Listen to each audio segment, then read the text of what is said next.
thanks to Evan and Brendan for inviting me. I'm going to talk about a couple of somewhat disjoint case studies with a theme running through them of making the abstract concrete. So I'm going to start with some pedagogical stuff.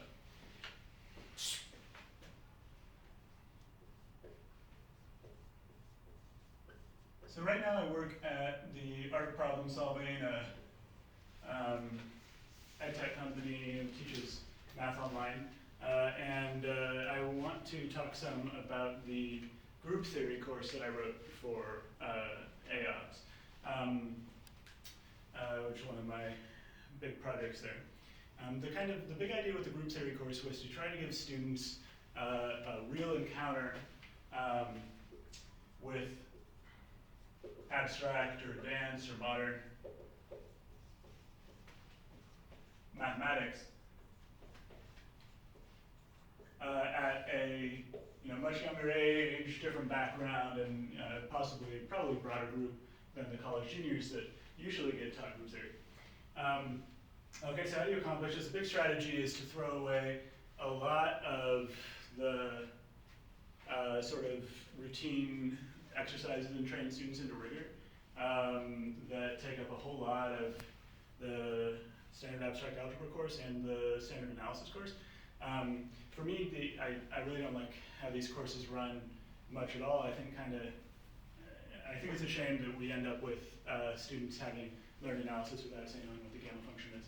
And there are similar issues with what sometimes happens in abstract algebra. So in a few minutes, I'll get to something that I think that everybody who wants to claim to know group theory should have learned, and not everybody has. But before that more concrete example, the kind of conceptual core of it, and how do you accomplish this idea of a real encounter with math is as follows. So group theory, I think everyone will agree, is fundamentally the study of symmetry. Okay, so what does the student know when they come in and encounter the word symmetry and they're maybe 15 years old? Well, okay, all the way from like second grade, maybe you talked a little bit about symmetry of certain plane figures like these. And of course, those are really important in elementary group theory. But these students are a little bit farther along, and so they know about some slightly more abstract, sophisticated symmetries, like the S3 cross S2 action on the set of ways to permute the letters in banana. There's not 3 N's,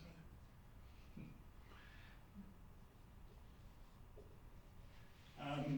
So this is quite a lot more abstract than just rotations and reflections, and having this sort of idea, which is at the core of solving concrete counting problems that these students care about, is maybe enough to start to make you think, like, maybe we don't really know what symmetry is as well as this picture might make us think, and maybe we should try to think about it a little more deeply.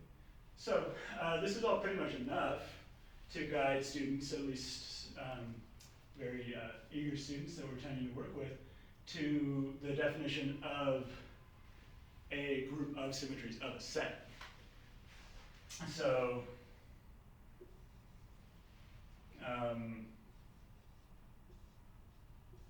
a subgroup of the endomorphism group of the set. So you've got a bunch of functions, and you notice that the collection of all symmetries of anything is apparently closed under composition and inversion and contains the identity. And that's kind of a first notion of group. And it's a consensus notion that you agree on at the outset. But of course, you kind of can't really do very much with that concept. So this is where the kind of big, exciting moment happens. In one direction,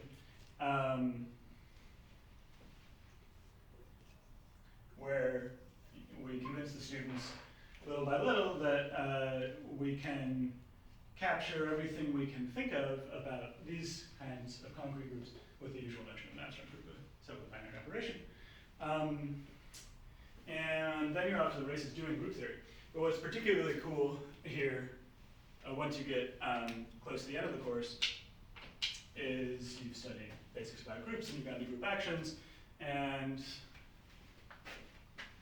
you find out that, you can go back in the other direction by Cayley's theorem.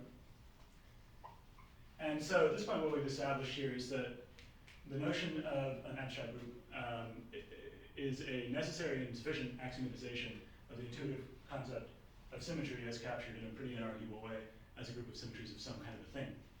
And that's, I think, a conceptual event of considerable significance for a high school student to see a completely successful attempt to mathematize a concept that doesn't at all cry out to be mathematized at your first encounter with it. So this is kind of like the summary of the highlights of the conceptual content of the course. Of course, we prove a lot of the standard theorems and really cover most of the standard undergraduate course, but somehow this concept, to me, perhaps because I really love the UNA alumna, it seems to be at the heart of things much more so than the first isomorphism theorem and such like. So that's kind of the theoretical core of the course. So I promised a little bit about the concrete problem that I think is the concrete problem everyone in group theory has to solve. See how my layout is here. And that is to understand the symmetry groups of Platonic solids. And that's something that is likely to get touched on in many courses, not necessarily always. It's not even covered in all books on group theory, Jacobson, but probably gets at least touched on, but not necessarily really completely covered. And there's some pretty good reasons for this. It's kind of complicated story. So how does this go? You want to understand the symmetry group of the Platonic solids, the groups of rotations. I'm talking about orientation observer. So, okay, you probably start with a cube.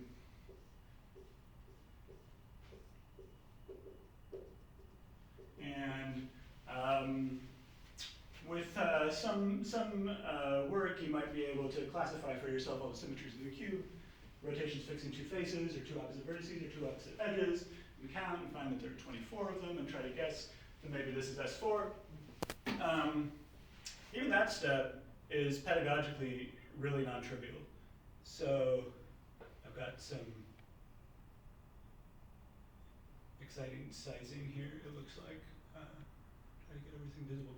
So this is an empirical example of a student who is trying to visualize, is that kind of legible here? Who's trying to visualize an edge rotation of the cube, right? The axis through midpoints of opposite edges, and is having trouble doing it. Can't actually write down, if I'm remembering right, the permutation of the vertices that's induced by this edge rotation.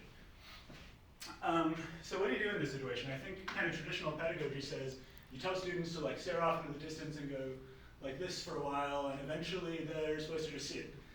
But that's kind of the abnegation of pedagogy, I think, more so than actually teaching something.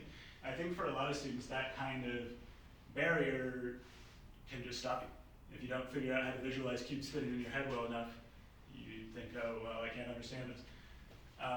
So, you know, I think this is a place where we have a better way, and the answer here is just going to show the student what happens there. And this kind of simple intervention of just literally displaying elements of the symmetry group has a huge impact on the plausibility of getting a complete story about the symmetry groups across, especially to a younger audience. So, so that's a start at getting students to really have their toes dug into what symmetries of the Platonic solids look like. Okay, so for the cube to actually finish the story, of the symmetry group, you go like, okay, I know there are 24 of them, maybe I can visualize them all now. What group is that? Hopefully it's S4, that's the only 24 element group we can think of. Okay, how do you prove it's S4? Anybody remember off the top of your head? It's a good way to prove that the symmetry group really is S4 once you know there are 24 of them. Just checking. So a good approach, and I sort of apologize for my drawing, but don't really because I'm going to draw it with a computer in a second. A good approach is to have the group of symmetries act on the space diagonals. And it's straightforward to see, to literally see by actually looking at it, that the symmetry group acts faithfully. Oh, my mouse is really tiny here, but I think I've got it. So this is an interactive that we give to the students, which is, as you can see, a cube with the space diagonals all drawn. And students can literally just rotate the cube, and look, in this case, it's a nice 4-cycle on the space diagonals, or in the edge case, you can see that you're going to interchange the red and blue space diagonals while leaving the yellow and green in place, and so on. And in particular, you can convince yourself in a tactile way that the action really is faithful, and so the symmetry group must be S4.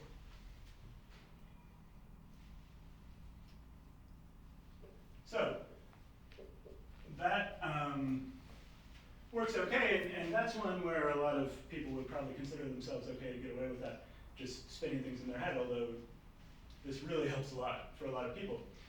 But, okay, what comes up next? All right, if you got the cube, presumably you already have the tetrahedron. Cube is the same as the octahedron because they're dual, but what about the dodecahedron? This is something that I think most college professors must just almost entirely punt on in class. In Michael Arden's book, he does compute it using first the computation that it's a simple group, which is hard. You have to know all the conjugacy classes and make some clever observations about how they add up in divisibility relation. It's hard and like not super insightful combinatorics to show that this is simple before you show what it is. Okay, revealed that it's simple, so probably it's going to be A5. In the same way, you can look at a dodecahedron. I pull up a plain dodecahedron here. I didn't pull up a plain one. Well, okay, I'll get to those in just a second.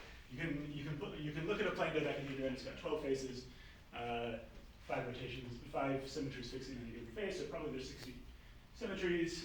So maybe you guys could say 5. And at this point, understanding geometrically what's a set of 5 things that the symmetry group acts faithfully on is something that without some technology, you sort of just have to assert. You can know what the real answer is and say it to students and say, try to think about it. But there's no plausible way on paper to really show this entire result geometrically, which is why I guess McArden resorts to a more abstract argument. But so how does this go? You're looking again for, in this beautiful drawing of a dodecahedron, 5 things that the symmetry group acts on.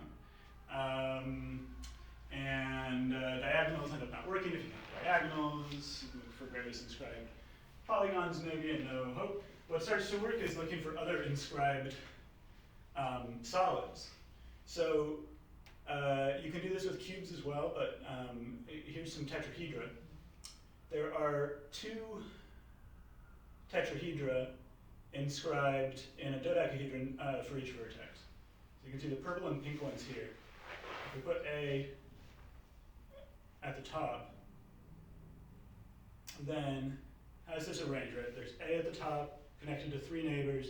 Then the next layer down has 6 vertices, and the next layer down has 6 vertices again. So the tetrahedra touch alternating triples of 3 levels down, those 6 vertices, until you have 2 touching vertex A and 2 touching each other vertex. So let's see, 2 per vertex, there's 20 vertices, so 40 tetrahedron vertex pairs, each one touches 4 vertices, so there must be 10 inscribed tetrahedra, which is not what we wanted.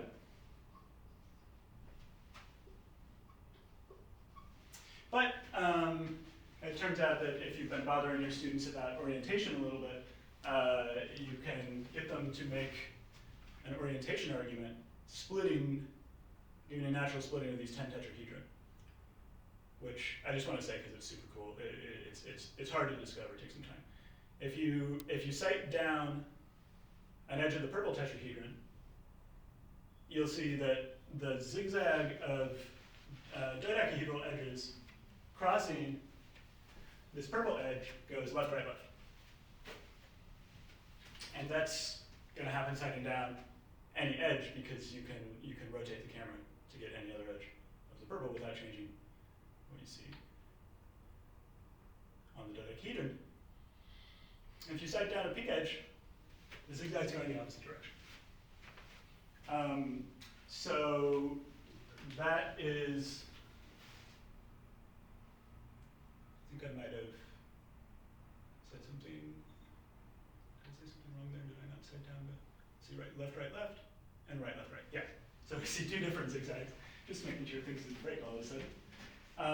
And the orientation of that zigzag is not going to change if you apply rotations. So that gives you a natural way to split the tetrahedra touching each vertex. So you can pick 5 right-handed tetrahedra, exactly 1 touching each vertex. And that gives you a set of 5 things on which the dodecahedral group acts faithfully, like so. It's a little bit overwhelming at first glance, but with sufficient transparency, you can really see some of what's going on here. So what we can do now with this kind of a diagram, which you clearly can't draw on paper, is we can actually see the action of the dodecahedral group on these tetrahedra. So this is a point where Arlin literally goes like, oh, we're gonna get away with this without trying to actually understand the action. Because on paper, I don't know how you do that. But with a little 3D visualization, you can do it. So like, for instance, what happens if I rotate about a face? Well, you can see, right, I'm just pushing one tetrahedron to the next one. This is a 5 cycle. And what happens if I rotate about the midpoints of 2 opposite edges? I can actually orient it so I can really see this order 2 symmetry, which in this projection looks like rotating 180 degrees in the plane. So you can see it's going to turn the yellow to the orange and the blue to itself and the green to the pink, right? The green to the pink. You can visualize for yourself what's going to happen in that 180-degree rotation, or you can draw an animation of it for your students if you're nicer than I am in this case. So you can go through and actually see. So that was a double 2 cycle, right? It's fixing the one more time. We're fixing the blue tetrahedron and interchanging the others into 2 pairs. So that's a double 2 cycle. You can also go and find 3 cycles in a rotation that fixes a vertex.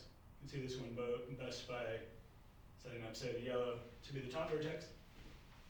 Now, if you rotate fixing that top vertex, you go in orange, pink to blue. That's a 3 cycle. For my students, all you actually need to know to show that this is really A5 is to see that you can get an arbitrary 3 cycle on these tetrahedra. My students at this point will know that the alternating group is generated by 3 cycles. And by the symmetry of the situation, once you've found that 1 3 cycle, you can actually see how, for any particular 3 cycle, you take one of the other tetrahedra, orient it upwards, and rotate, fixing one of the 4th or 5th tetrahedra, and you're cool. Right? If I wanted orange, pink to blue, I put either the yellow or the green.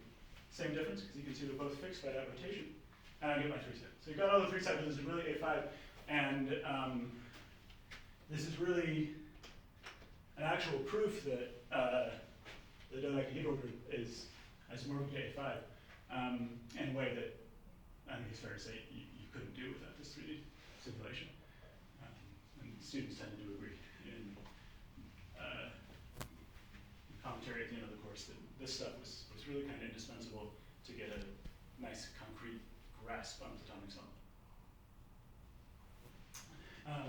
Okay, so I think that's about all I want to say on the group theory. Just in summary, that's a result that simultaneously it's advanced enough that lots of college students skip it. It's concrete enough that I think students really like it, even ones who aren't already kind of brainwashed into pure math stuff. I think students find this pretty interesting. And we just could not do it in this way without applying technology appropriately. So that's a nice, motivating example, pedagogical in this sense. Okay, and so now you know again, in case you've forgotten, what the symmetry with the negative is. If anyone wanted to say or ask anything about that, it could be good to just do it now, because now I'm going to jump in a very different direction. Okay. I will now try to explain a case study in my category theory research that hinges on a metaphorically really similar idea of kind of taking concrete pictures seriously to understand a difficult situation.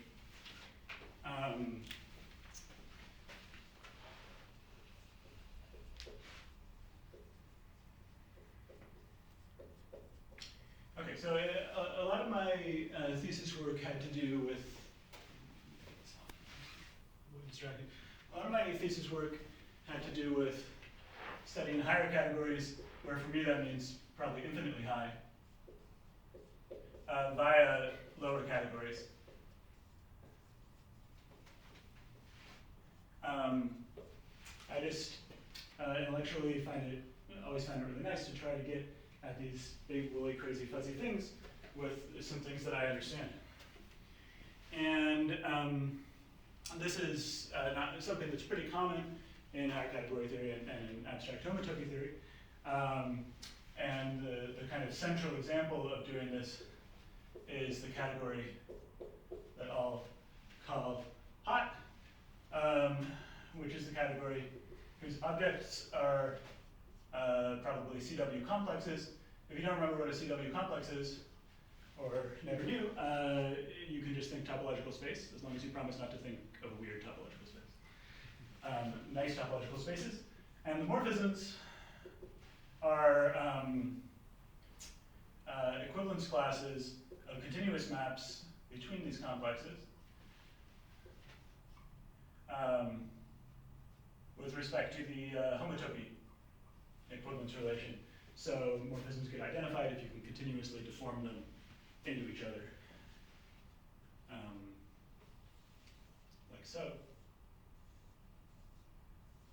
If this is the image of some circle under F, and you can send it continuously in a tube over the image in G, then those continuous maps are going to represent the same morphism in the homotopy category. So this is a pretty central object of interest in homotopy theory because, well, homotopy theory started out only caring about topological spaces, more or less. And nowadays,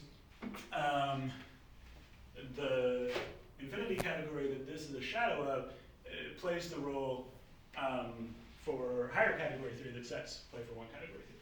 So it's somehow a very natural object to care about either empirically or theoretically.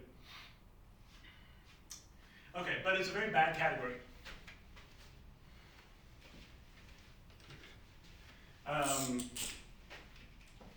It has practically none of the properties and abilities and constructions that we would like out of a category. It has basically no limits and colimits. Other bad properties that we'll get to in a second. But to focus for a second on those colimits, let's see what the problem is in the case of push-ups.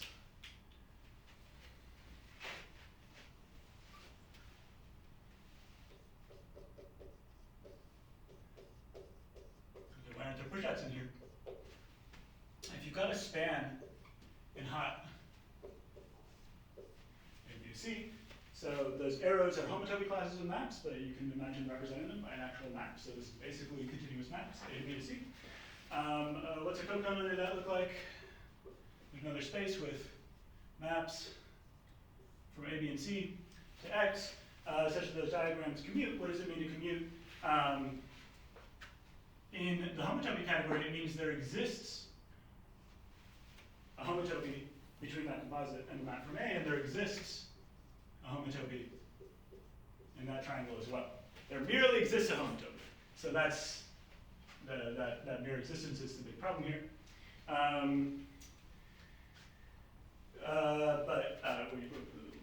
Let's actually see why. So what would it look like to construct to try to construct a push-out here? So you need something that represents a map from B, a map from A, a map from C, homotopy, mutter, mutter, mutter. Okay, so what would that look like? If you're going to represent maps from A, B, and C, you probably need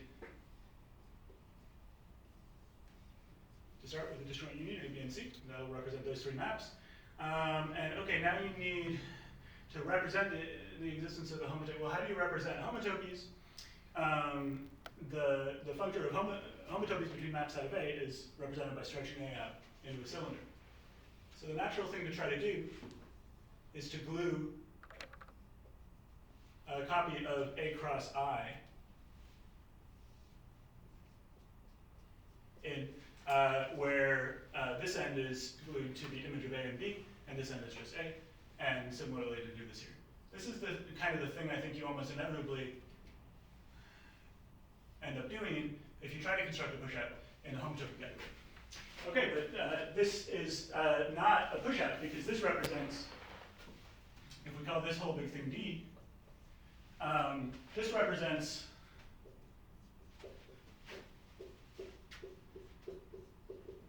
triples of maps and homotopies. Maybe the homotopies that exist, if we name them, we could call them H1 and H2. So this map out of D includes a choice of the homotopy, which is not the same as triples, such that homotopies exist. It's not the same, even up to homotopy. Basically, I'm trying to decide whether to flesh that out a little bit more here.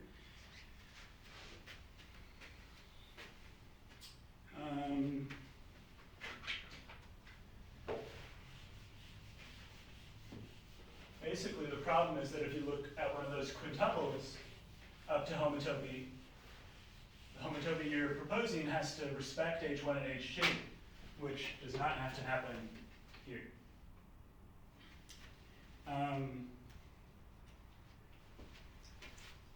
In fact, there's a pretty obvious map in this direction that just forgets the choice of H1 and H2, and it is surjective, but not usually injective.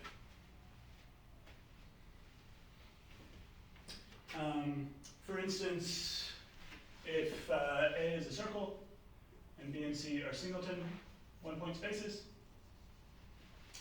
in this case, what do we get for D? We take A and we take a circle and glue a circular cylinder one end of it down to a point, and do the same on the other side. So in this case, D looks like this.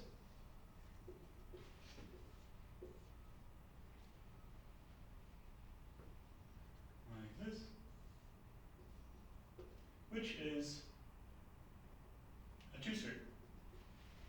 If you pull those edges up and squeeze them, that's a two-cert. But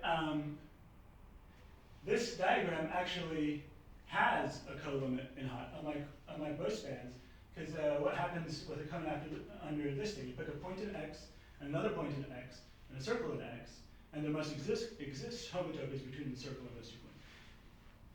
Well, up to homotopy, you can replace these 3 maps with, well, you got a point and just pick the same point, because it's connected through the circle, and just send the circle to the same point as well.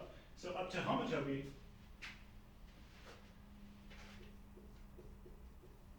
a cone under this diagram is just a choice of point in x. In other words, it has a colimit, which is just a 1-point space.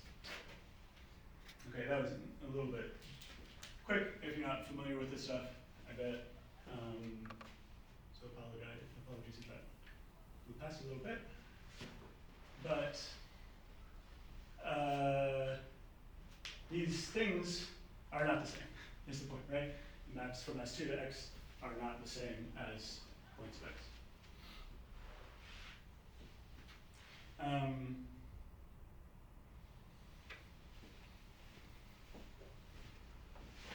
So our attempt to construct colimits in hot did not work out. What we've actually constructed here is called a homotopy pushout.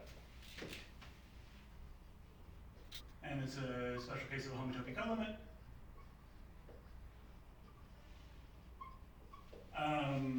Which is a kind of not actual colimit, but it's the kind of closest approximation to a proper colimit that you can get in a category like the homotopy category, where everything is sort of too floppy to get you a representative of the actual functor of cocones. Another cool example, just to draw pictures of a homotopy colimit, is if you have a countable sequence of spaces.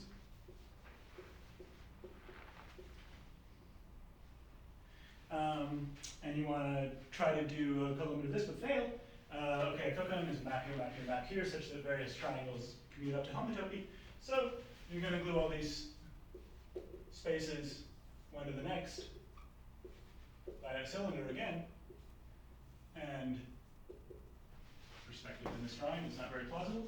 And this construction is called the infinite mapping telescope, or the Milnor mapping telescope. And this is another example of approximating a colimit by actually choosing homotopies, where in the real colimit they would only have to exist. That's the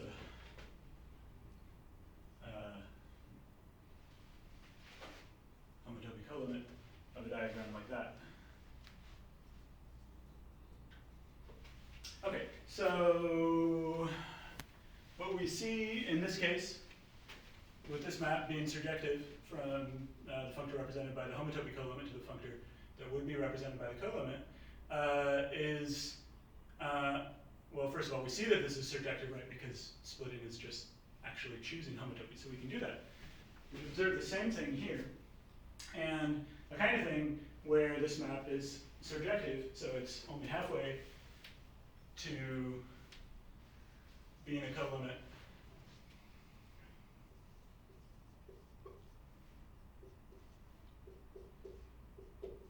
is a weak colimit.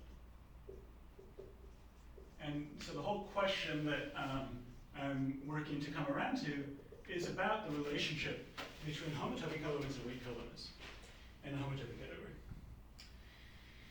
Weak colimits are kind of cool and have some of the properties of real colimits, but such as being preserved by left adjoints, but are a lot worse too. Any space is the weak colimit of this diagram, because you can just put it above the point and then map it through the point to get some map cohering with any cocone. So weak colimits are very much not unique. They're kind of closer to unique up to retracts instead of up to isomorphism. So they're a very, pun intended, weak concept, but surprisingly they're actually useful in homotopy theory. That you would kind of expect you can't do anything with them, but there's a very famous theorem right at the core of homotopy theory that relies critically on them. Sorry, weak means that there exists a map but not unique. Exactly, yeah. The projection being surjective means for every co-cone, there exists a consistent map out of the weak co-limit, but it's not in general unique. Yeah, thanks. Okay, so what can we do with weak co-limits? The most famous thing is Brown's representability theorem, which says that if C is a category with small products and weak, oops, I want to dualize that, with small coproducts and weak pushouts, and something I'll define in just a second that I will call a compact conservative generator.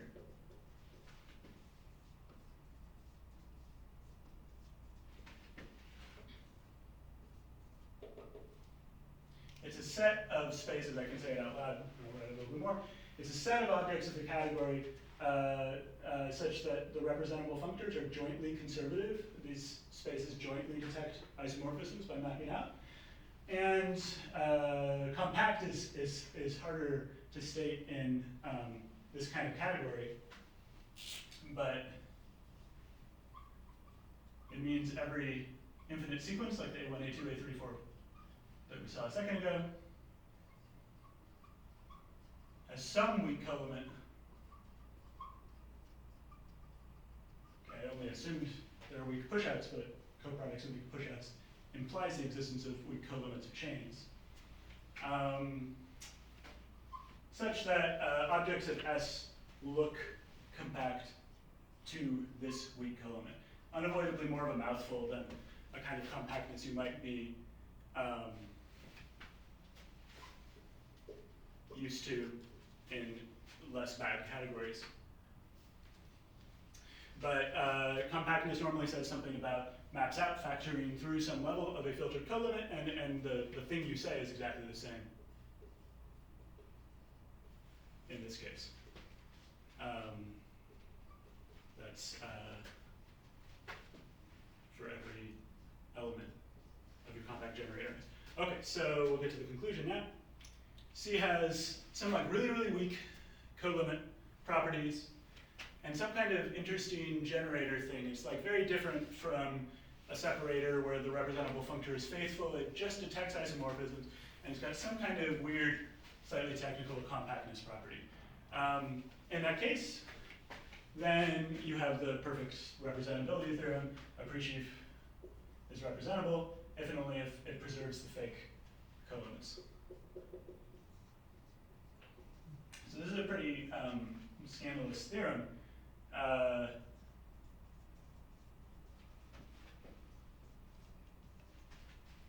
Because like how in the world can you get a representability theorem from this little? Well, okay, if the co-limit side is really easy, it must mean that this compact conservative generator is doing a really good job at the solution set, which is basically somehow what it is. In some abstract sense, that doesn't really give any hint of the actual proof. But so this is a really fundamental theorem that it's like 50 years old, it's 60 years old now maybe, and is used all over the place in homotopy theory. So how is that relevant to what we're saying here? Our category of spaces up to homotopy, it has small coproducts, which are just disjoint unions. It has actual small coproducts. And we've already constructed the weak pushouts, they're homotopy pushouts. Or one example of weak pushouts, because there are many. But it is known that this category doesn't satisfy Brown representability. I think I don't have time to explain why, but there's an example of a large group whose representable functor lands in small sets when you plug in a small space to it. A large group that has a small number of maps to every small space. The one more sentence about how that works is that maps between classifying spaces of groups in here are conjugacy classes of maps. So you construct a non-small group that has exactly one conjugacy class of map from every simple group. It's a kind of crazy construction, but you can do just some sort of iterative transfinite gluing thing. And that large group looks like it should be small to high, but it's not, so it can't be represented. Anyway, there's a counterexample. Brown doesn't work for the category of non-based, non-connected spaces and homotopy classes of maps. The motivating example for Brown is a close friend of Hut, which has pointed spaces, spaces where you've chosen a particular base point, just pick some point in the space, and morphisms are homotopy classes of maps preserving the base point modulo pointed homotopies, so homotopies that don't move the base point around. This category famously does satisfy Brown, and its compact conservative generator is just the set of spheres. So the conservative generatorness of the spheres in Hutt's RC is Whitehead's theorem, that homotopy groups detect homotopy equivalences. And the compactness is kind of not very hard to see at all. If you take this mapping telescope, it's saying that every sphere lands up to homotopy in some level of the mapping telescope, which it happens just because there's a finite number of cells that you move together to build these spheres. Maybe I can kind of draw that. If you have your infinite mapping telescope, and you draw a circle in it, then you can homotope this circle to be over here. Because all of this cylinder stuff is equivalent to this space here, so you can drag your circle to the next level, and then all of this cylinder is equivalent to the second space, so you can drag up to the next level. It might not be convincing if this is new to you, but that's the idea of the compactness, is that a finite cell complex can't go infinitely far up in the mapping telescope.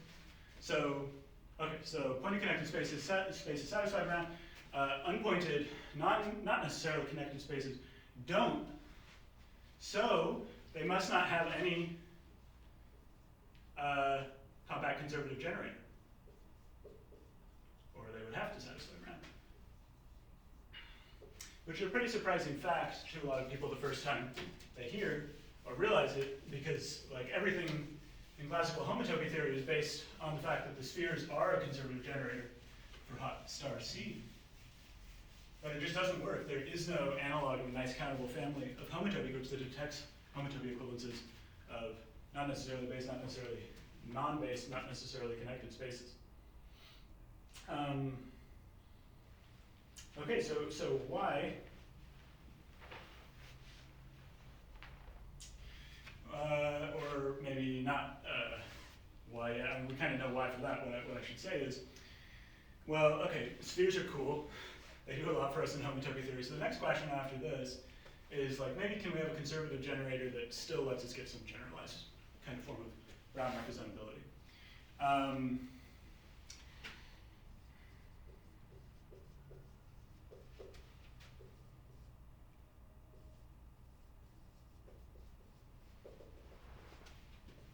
Well, we know we can't. We know we can't get Brown representability, but can we get a similarly nice class of generators? Could you sort of do this compactness is about colimits over the natural numbers, so it's some kind of finitary compactness. Maybe you could talk about colimits over some big infinite ordinal.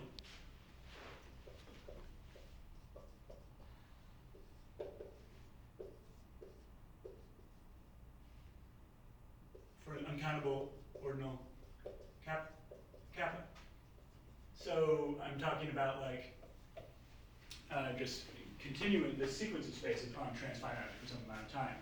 And a kappa compact space would have a similar property of factoring through maybe, you know, stage omega squared instead of stage 7. If you could do that, then you would have a lot of what we have here, and in fact, you have Brown representability. So you can't. So the answer is no. There's a generalization of this theorem that said if you had those things, you would still get the representability of every nice presheet. So you can't do that. And it was long believed that this means that hot has no conservative generator at all, regardless of compactness properties. The argument was, okay, there's no like kappa compact conservative generator, but every space is obviously kappa compact because if it's got like kappa cells glued together, then it'll factor through sequences of kappa many spaces in kind of a similar way here. It kind of can't go too far because it can't be too big, and the picture in some transfinite way looks just like this. That's basically what the argument was. But the argument is not correct. It depends on kind of imagining, and I will be able to wrap, I think, in about 90 seconds here. It depends on imagining a mapping telescope like that continuing transfinitely in basically the same way. Which this is what a transfinite homotopy colimit kind of looks like. So it's kind of imagining that you get the same sort of picture, but you don't. And people kind of knew that you don't actually get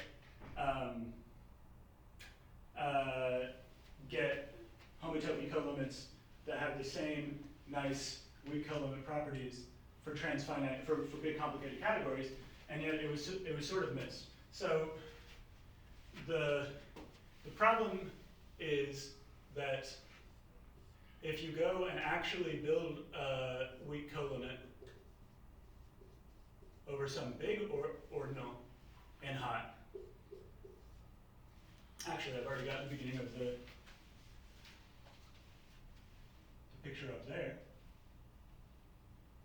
If you try to build a weak colimit over more than the natural numbers in hot, which such a weak colimit is what you're going to get from assuming you have these weak push-ups. So that's all you can build with the assumptions of Brown. If you stop there, that is a weak colimit over the disjoint union of a bunch of copies of the natural numbers. These infinite telescopes are not connected to each other. So this is not what you try to do. This is supposed to be a colimit indexed by an ordinal, like omega 1 or 2 omega or something like that. But in those categories, there are maps from like 2 to omega plus 7, and nothing about that is represented here. So, if you actually build a weak colimit in the same naive way that we did invent homotopy push-ups, you get tons of infinitely long tubes jumping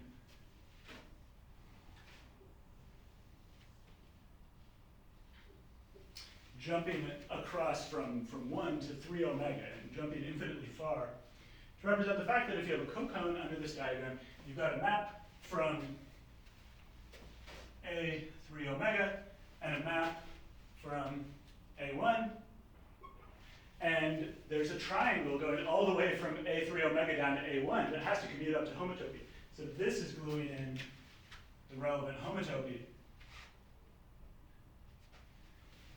that you need to actually represent any kind of cocones at all. So, what this scribbling endeavors to show is that weak colimits over a big ordinal are not like weak colimits over the natural numbers. And the reason is because this isn't a free category.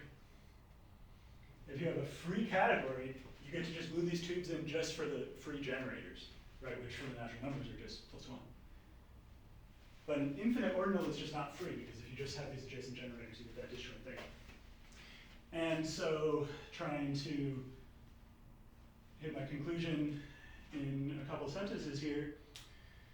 People knew for a long time that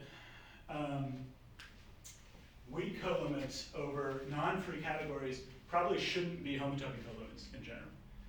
If this weak colimit were the homotopy colimit, then this argument would work. But it's not, because of all these weird squiggles that don't, I can't explain that bit in time, I'm afraid. But it's not what it looks like. So people knew that there should be homotopy colimits, but there were basically no actual examples of homotopy colimits over complicated categories that were provably not weak colimits.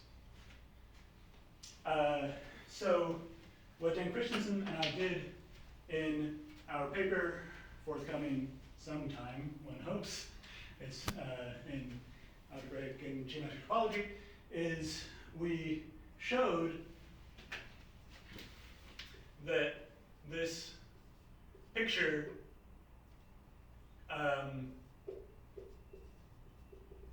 is for real.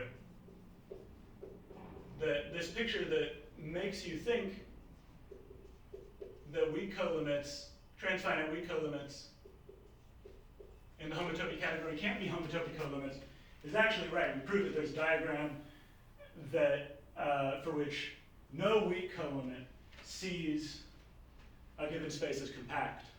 The homotopy colimit does see the given space as compact, and so no weak colimit can be a homotopy colimit, which means, contrary to the argument that had been long believed there, that the reason Brown representability breaks in the homotopy category is that there aren't any kappa compact spaces for uncountable kappa.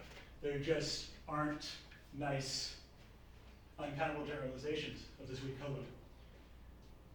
And we got there basically by just drawing this picture and staring at it for long enough, and then finally doing a whole ton of technical work calculating in a groupoid to show that that picture really does mean what it looks to mean. So that also breaks this corollary that has no conservative generator, so we had to prove that separately. And that was basically our paper, inspired by this little scribble of some big, crazy, uncountable, not homotopy colimit. Okay, so I think I better stop. Thanks.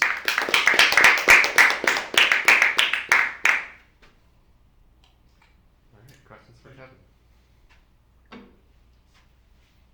So I have a question as someone who's just not very familiar with homotopy theory. It's like, is it the weak colimits you were after, or the homotopy colimits? Yeah, or it's like, the relationship which one between do people want, and which is, yeah. So the confusion was thinking that they should always coincide, be able to coincide. A homotopy colimit should always be weak. If that were true, then every set of spaces would be kappa compact for some kappa, because homotopy colimits are nice in an appropriate way. And that would mean that the failure of Brown representability would have to rule out the existence of a conservative generator. So what we proved was that there's actually, for certain weird non-free categories, a divergence between homotopy colimits and weak colimits. You want both of them for different purposes, right? Weak colimits are cool for Brown representability if they produce these compactness behaviors. Homotopy colimits are critical all over infinity category theory. So you need both. There's a question about proving that they separate in a way that people intuitively felt they did, but that we're kind of trying to prove by like doing insane Gauss-Field-Kahn spectral sequence computations that Dan and I at least can't believe can't actually be done by humankind. So instead we drew a picture and did very hands-on calculations in group-widths to get the same place. Thanks. Others? Very simple question. Well, I don't know. Yeah, Terminology question. What is conservative? What is this? Reflecting isomorphisms. Right. Functors such as iso or Okay. iso. Yeah, sorry about that. And then the theme of your talk seems, is, as far as I understand, you can gain a lot by just grabbing a concrete object and really trying to understand it. Yeah. Understood. And so what you do in your group theory course is you really try and like help people exhibit this concrete object in software. Mhm.